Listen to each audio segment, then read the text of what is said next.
បាទជំរាបសួរពុកម៉ែបងប្អូនបាទអញ្ចឹងថ្ងៃនេះខ្ញុំថ្វាយកមួនបាទថ្វាយកមួនជូនចំពោះវត្ថុស័ក្តិសិទ្ធិរបស់ខ្ញុំបាទតួអង្គលោកតាមនីឥសីបាទលោកតាមនីឥសីប្រោះស័ក្តិបាទ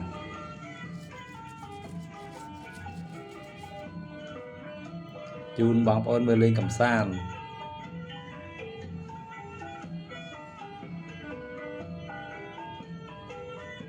ហើយវត្ថុស័ក្តិសិទ្ធិរបស់យើងបើយើងថ្វាយអញ្ចឹងគឺទុកបានយូរបាទអត់ងាយទៅណាទេបើសិនជាយើងអត់ថ្វាយពេលដែលស្ងួតទៅយូរទៅអាចប្រេះបាទមិនថាឈើមិនថាភ្លុកទេបើសិនជាយើងអត់ថ្វាយព្រៃនឹងក៏កមួនបាទគឺប្រេះហើយបាទព្រោះថារបស់ហ្នឹងគឺត្រូវការសំណើមបាទប្រភេទកណេះ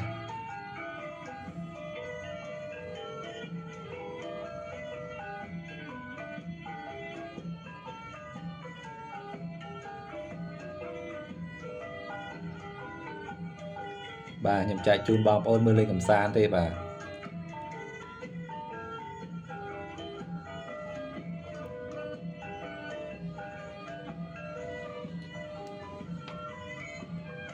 បាទមួយអង្គទៀតនេះគឺ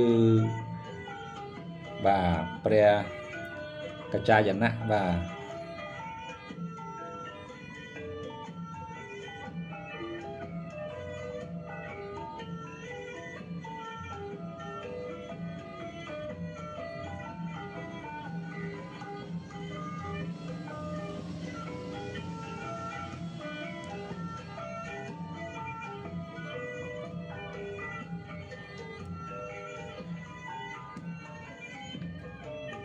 បាទហើយមួយអង្គទៀតនេះគឺបាទព្រះមហាមាសីបាទនិយមដាក់ខ្សែកបាទថ្វាយលោកបាទតាមពិតគឺរូបលោកមកចេះទេបាទមានខ្សែកទេ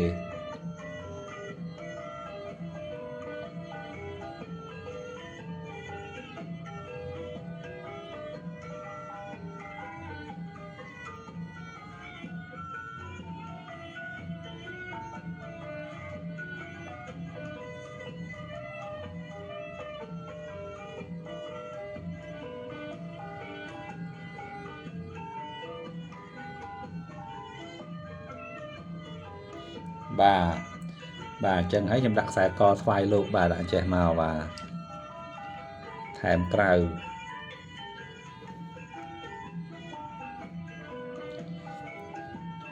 បាទអញ្ចឹងអរគុណច្រើនបងប្អូនទាំងអស់គ្នាសម្រាប់ការទស្សនាវីដេអូរបស់ខ្ញុំ